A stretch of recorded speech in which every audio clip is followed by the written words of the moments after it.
What is going on? I'm looking. You must have been looking at my screen, going, "What is he doing?" But I don't know what was going on. Hello, welcome to the Gooner Talk. Back again with you guys for another show. Clearly, my laptop's being as slow as I often am, which is annoying. But we'll try and sort that out at some point. But it seems to be going fine now. So I hope you're doing good. I hope you're well. That's what I was smirking, social, because for some reason I had a screen where I couldn't see myself. And I knew that you could see me, but I couldn't see anything. And if I started talking, it wouldn't have come through with anything because when the intro thing's playing, it mutes me, so I can't talk. So I was sitting there thinking, "Yep, they're watching me just with a plain face, and there's nothing I can do about it." But good morning, hope you're well. Apologies, I feel like I'm coming down with a bit of a cold, so I'm going to try and mute myself throughout this when I keep having to sniff because I've got a horribly blocked up nose. So apologies about that.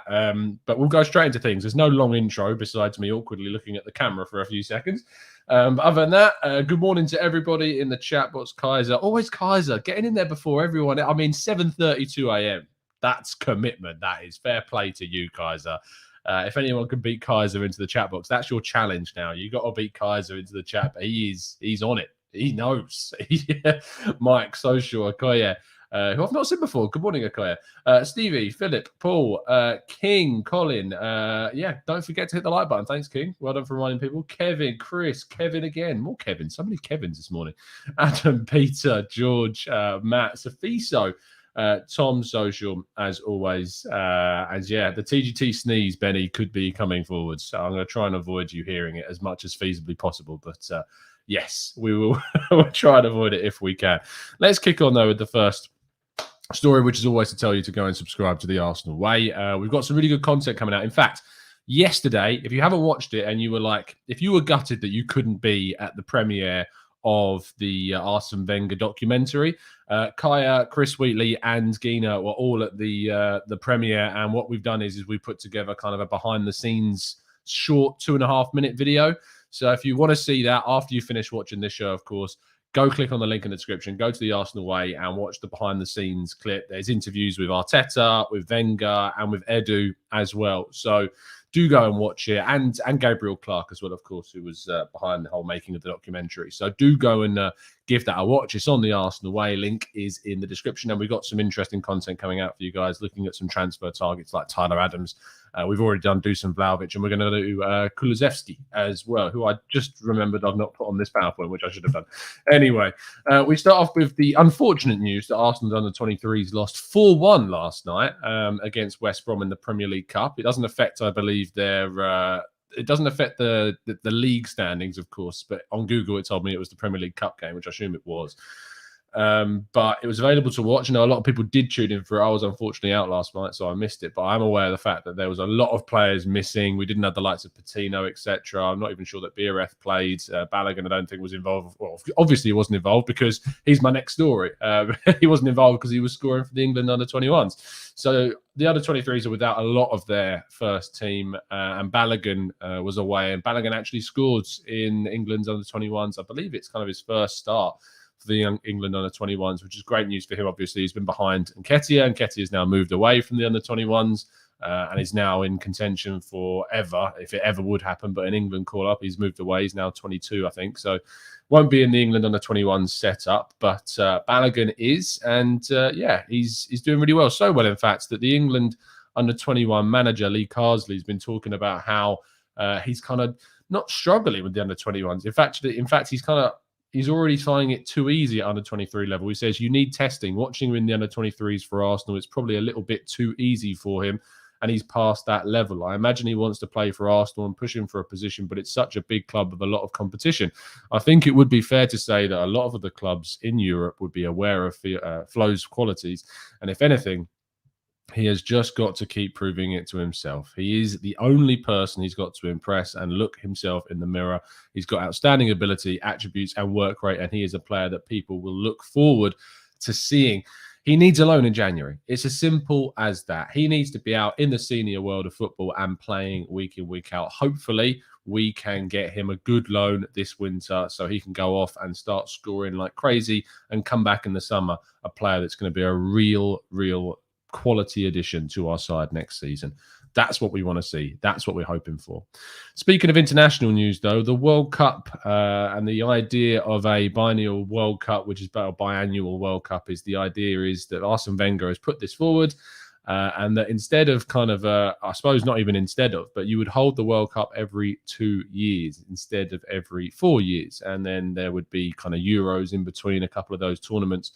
The reason for this is because a lot of the continents out there, like, say, North America, Asia, Africa, are very much in favor of this and in favor of this move. Obviously, the continent of Europe, South America, supposedly aren't as keen. In fact, all 20 Premier League clubs have put forward their opposition to this idea of a biannual World Cup. I wouldn't enjoy it. I wouldn't be a fan of it. I like things staying how they are. Obviously, if it happens, we would just get on with it and we continue watching football. We have no bearing on this, but it's not something. I think, if anything, it takes a little bit away from the prestige of the competition, that it only takes place every 4 years, that if you're a footballer, you only really get to take part in 4. If you're very lucky, you can probably get to 5. I mean, thinking back to Ronaldo, must be going ahead to 5 now. So I don't think it's something that would be the best idea in the world to have a biannual World Cup, but that's just me. And obviously, I'd be interested to hear your thoughts. And if you're watching, do put a comment down below and let me know what your thoughts are on a biannual World Cup. Now, Fenerbahce president Ali Koch has been talking about Mesut Ozil recently, of course, former Arsenal highest earner and record signing at one point as well. Ali Koch has been saying Mesut Ozil needs to put aside his commercial work and focus more on the team. Ozil wants to play more. He is hungry to play. Everyone knows what a good Mesut will do. The game system may not match what Mesut does. However, our coach has no prejudices against him. He wants to make the most of it. Interesting that, again, these kind of issues of, not even issues, but I suppose the side of things that he stopped him from playing at Arsenal. There's some, at the end of his tenure, Arteta was questioning his kind of commitment to training and how he was applying himself. And he obviously fell out of favour with Arteta, despite him playing under Arteta when he first took over. He fell out of favour there, and now it looks very much like it's also something that's happening outside. We know that Ozil has got a lot of work charity-wise, which is really good, but also he's got his commercial side of things with like fashion brands and stuff like that. So, look, always want our players when they leave to do as well as possible. I'm not Ozil's biggest fan after the whole trust the process tweet that he put out, which was obviously, it was a bit immature, and it didn't strike me as someone that genuinely does want the club to do well after he's left, which is a shame. But, we never want him to do badly, and we wish him the best of luck, of course. Our last story of the day, actually second to last, because it's something I'm going to talk about because I forgot to put it on the PowerPoint now, is Gabriel Martinelli. And Keke Silva, the Brazilian football expert, has responded to reports that Corinthians were in for Martinelli. However, he's completely disregarded this. He says there is no negotiation between the club and the player.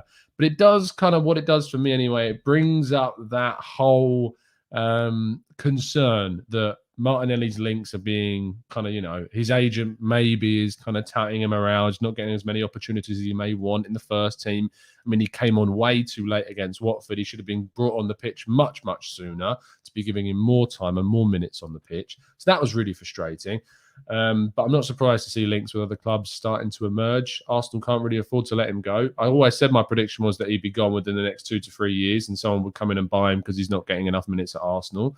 When Lacazette and Aubameyang are both moved on, maybe even Pepe, will that lead to an opening in the squad for him? We'll have to wait and see. But unfortunately, he's not yet showing enough clearly to get into the team right now. We have a lot of young kids.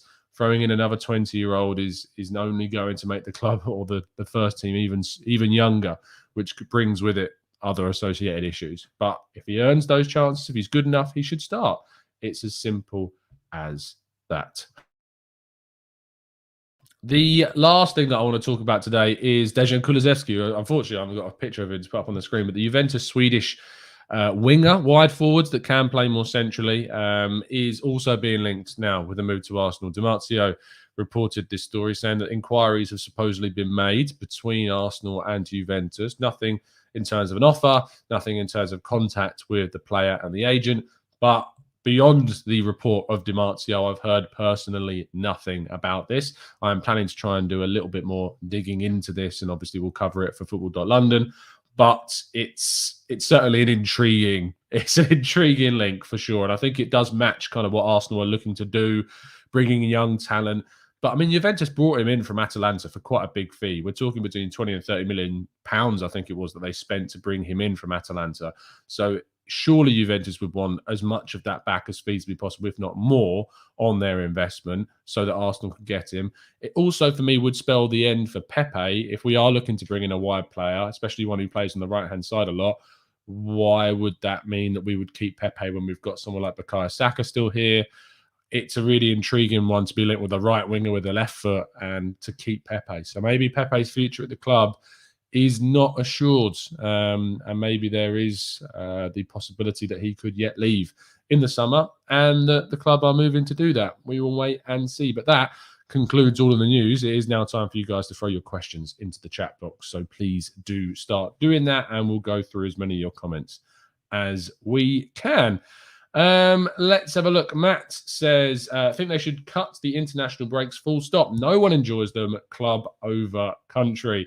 Edras says it was so good if Arsenal tweeted about this. Trust the I don't think you can come up with any kind of menial tweet to talk about it, but just that tweet from Ozil really bothered me. I don't know why it bothered me so much, but it just really really bothered me.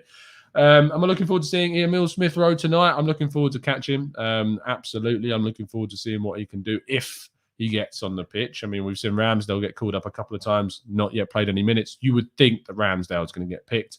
Hopefully, Smith Rowe can get his first opportunity in an Arsenal shirt, in an England shirt as well.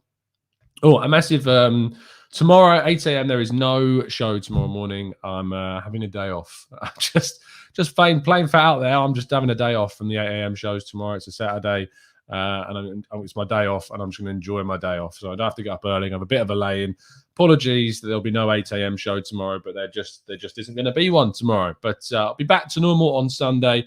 But this is episode, I think, 63? And I think I've only taken one day off in that round of 63 days. So I'm just having one day off tomorrow. So forgive me for that, but there's no 8 a.m. show tomorrow morning, but we're back on Sunday once again. Maggie says, what do you make of Tyler Adams' links? Someone who can play in multiple positions and sounds like an Ainsley Maitland-Niles 2.0. I think, Matt, whenever we get linked to a player that's capable of playing in more than one position, we're going to see that tag, aren't we? We're going to see the Ainsley Maitland-Niles tag. And that's really dangerous because Ainsley Maitland-Niles a decent player, but he's not a great player. And I think that as soon as you label someone with the Ainsley Maitland-Niles tag, people begin to believe he's no better than Ainsley Maitland-Niles. But Tyler Adams is better than Ainsley Maitland-Niles. He is, in my view, from watching him and from hearing from lots of people who also watch him, much better than Ainsley Maitland-Niles. He can play central midfield. He can play right midfield. He can play right wing back. He can also play right back. He would add significant quality to Arsenal's squad, and I would be very, very intrigued in signing him. I also think people are concerned that if we buy him, it means we're not going to go out and buy another central midfielder. You need to start looking at Arsenal like this now, because Arsenal are proving under Edu that they will go out and spend money in positions that they think they can improve. We didn't think we'd go and spend £50 million on a centre-back in the summer. We didn't think we'd spend £25 million on a goalkeeper. We did, and we've improved those two positions significantly. So I don't think we can just say that if we bring in Tyler Adams, it completely negates the opportunity to see another player come in. I think he's someone that gives us significant upgrade in quality in both midfield and in the cover and competition for Tomiyasu at right back. So I think that is all things to consider when talking about Tyler Adams. So there you go. Social, I agreed to my day off. It's as simple as that. I'm my own boss. It's a perk of the job. It's as simple as that. Constantine says, Tom, do you believe Arsenal will get top four this year? I'm hopeful. Do I believe? I can believe they can, but I'm not sure if they will or not. Dan, yes, there is a members pod this week, and it's going to be on Sunday. I will make sure to put the information into the chat box. It's probably going to be around 5 o'clock on Sunday, so I'll make sure to to let you know when you can get on and how you can get on, but I'll put it into the members. There's a members channel in the Discord server, so if you're interested, I think I already know that Vinny has put his interest in. So if you're interested in coming on, then there you go. Yeah, I know I'm probably still going to wake up early, but at least I can, I'll just get up and do something different. Have some breakfast, play some console games, and enjoy my day off. That's what I'm going to do. Yeah, Colin, I'm taking the day off tomorrow. It's going to be great. I'm going to enjoy it. It's a necessary break. Sometimes you need to just relax and recover sometimes. We'll see what happens. Akoya says, what do you think of Zapata? I know he's a little aged. Oh, he's 30. He's more than a little age for a footballer. But I think we really lack a striker with presence up front. It's about time we admit Aubameyang is on the decline and will struggle to make top six. But do you not think, Akaya, that Zapata will soon be on the decline as well? I think that we should probably be looking to bring in someone of their early to mid-20s. Yes, someone that's definitely got kind of aerial presence, as you're talking about. But I think moving for a 30-year-old striker is probably not the right move for Arsenal at this stage of the game. Paul says, where would you like to see Flo Balogun go on loan? It's a good question. Probably the Championship or the Bundesliga. Either of those two leagues, I think, would be great. I'm not sure if he moved into a Premier League team, he'd get enough minutes. Maybe at someone like Norwich, possibly, he could get some minutes at Norwich. But is he really going to be able to develop at somewhere like that, where the strikers don't get too much service because they aren't getting too many chances? Southampton, could that be a good move for someone like Balogun at that point in time? Or should he move to somewhere in the Bundesliga where he's going to play a lot more? Maybe somewhere like Borussia Mönchengladbach. They're looking for a striker. They're already interested in signing Eddie Nketiah. Maybe we could loan them Balogun for 6 months. Somewhere that he's going to play. That's the most important thing, and at a good senior level. The Championship is a good senior level. The Bundesliga is a better senior level, much better. Anywhere that he's going to play regularly, that is certainly what we are looking to aim for with a Balogun loan. Let's go. SK says, can't you have your day off when you retire? Hey, look, don't tempt me. I'll go into retirement if you're not careful, SK. Philip says, do you think Mark Overmars turned Newcastle down? Is there a role for him at Arsenal? I think he did turn the role down at Newcastle, from what we understand. The reason for that being is that he's very happy at Ajax. I think he took over there in 2011, 2012, maybe even earlier than that. And he's done a great job at Ajax. I mean, they got to a Champions League semi-final. They're dominating the Eredivisie. They look one of the best teams in Europe right now. I mean, they easily beat Borussia Dortmund twice. And Erik ten Hag is doing a great job. And I really, really hope that he doesn't go to Manchester United. He's proving me not wrong. I never said I didn't rate him. I was kind of like, I don't really know too much about Erik ten Hag. But watching Ajax, they look so, so good. So, yeah, it's certainly one that I will look forward to seeing what happens with Ajax and Ten Hag, but not if he goes to Man United. But in regards to Overmars, could he do something at Arsenal? We've got Edu. I don't think we're in the market for a director of football at that point because we've got our technical director already. Would I take Lingard on loan for 6 months? You know what? I might. Yeah, I don't think it would happen, King. But I think, yeah, maybe I would actually. I think he would add some depth to that attacking midfield area, and he always scores at the Emirates. So it'd be nice to see him scoring in an Arsenal shirt. So you know what? Yeah, I probably would, but I don't think it would ever happen, King. Not a chance. Let's go to Ali, who says, the more I see Diogo Jota, the more I realise you don't need a Chris Wood in order to score from crosses. With that in mind, which striker do you wish for us to sign? It's a good point. I mean, there are strikers out. Luka Jovic, not the tallest of strikers, really good in the air. Like, there are strikers out there that are really good aerially, but don't have to be the tallest. I do, however, think we would benefit from someone with a bit more presence in the box, especially physically and aerially. I think it's something that we would add. I like Yusuf Enesri. He's one of my primaries. Dominic Calvert-Lewin again is another one that I really look at and like. Dusan Vlahovic, you can't really turn your nose up at him. And Isak, look, if we were to sign Isak, I'd be happy with that. But there's just something about him I'm not 100% convinced by. But we'll see. Maybe we go for someone who proves me utterly wrong. Always happy to be proved wrong if it's to the benefit of the club. Sakub says, surely Saka needs a new improved contract as it ends in 2024 and he is on £30,000 per week. Yeah, absolutely. Hopefully we can get him signed up to a new deal, but we did make that previous mistake. If you remember, at Arsenal of putting players on contracts too early in their career. We've given him a new contract in 2020. I absolutely believe we'll give him a new contract before the end of his current one, probably by even maybe next year. We'll give him a new contract. we'll have to wait and see. But he's certainly earned it, that's for sure. Venkatesh says, do you think Vinay or Edu should address the problem of media or journalists falsely linking players to Arsenal, agents using the name of Arsenal just to get good offers for their clients? How, Venkatesh? How can you stop that? It's not something that can be stopped. Unfortunately, not even unfortunately. Look, as someone who works in the media, a lot of contacts are through agents, and a lot of stories come from agents and, reaching out to people that are associated with certain players. And if they give you a bit of information about their player, you're going to publish that story because, it's a good story. You've got a good exclusive. You've got a good scoop there. You are going to publish that information. It's so Vinay and Edu can't do anything if that information isn't accurate, because the information that's come from the agent, that's come from the player's representative to the media to then put out that info. So they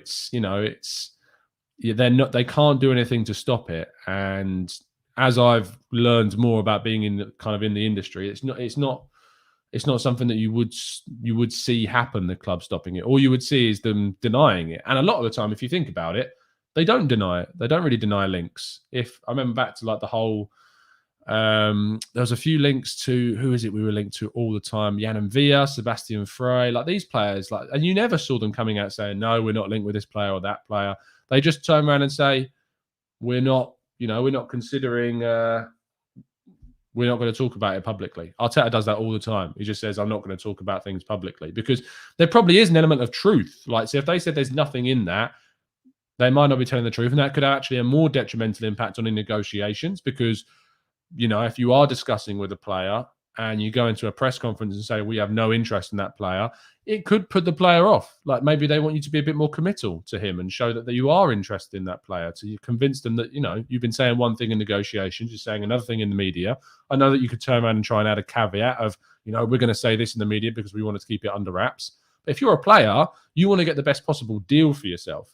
So the more competition of clubs that are aware of that you're able to move, the more offers you're going to get. So it's a really difficult balancing act, Venkatesh. But no, you can't. No one can do anything to stop those kind of things from coming out, and it's not something that you would see really, besides the club just turning around and saying it's either not true or we can't talk about that right now. But it's very rare you would ever see that happen. Okoye says, would you prefer Flo and Martinelli in the Bundesliga or in Spain instead of the Championship? No, not really. As long as they're playing, I don't care. As long as they're playing week in, week out and they're getting some good experience, I don't care. Eugene, that's a really short-sighted and unfortunately stereotypical kind of look, because you've looked at one player who's Moroccan, you've said, oh, it's another player, he's Moroccan, you're comparing them. Really short-sighted and really shallow opinion there, which I don't rate whatsoever. Barpal says, Tom, what are your thoughts on Wahid? I don't know who that is. I don't know who he is. Honestly, I have no idea. 18-year-old Stuttgart striker, Danish. He has scored 2 goals in 7 matches in the Superliga, and he has moved to the Bundesliga and scored 1 goal in 4 matches. I haven't seen any of him, Barpal. I've seen absolutely none of him. But I know I'm speaking to a Bundesliga expert a little bit later on today. I will ask him about him, but I know nothing of him. I always have to be careful when I see a name pop up that I've not heard of. But not heard a thing about him. But I will, thanks for bringing him to my attention, and I'll certainly be monitoring that. King says, what's this in regards to? What did Matt say? A good 6 months at West Ham. He hasn't done it with his career so far. He's just like Willock. Oh, Jesse Lingard. That's what we're talking about.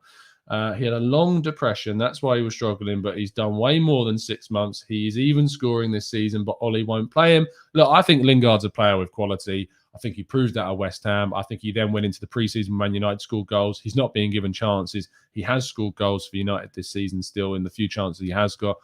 6 months for a loan, you never know what would happen, but I don't think it would happen. There you go.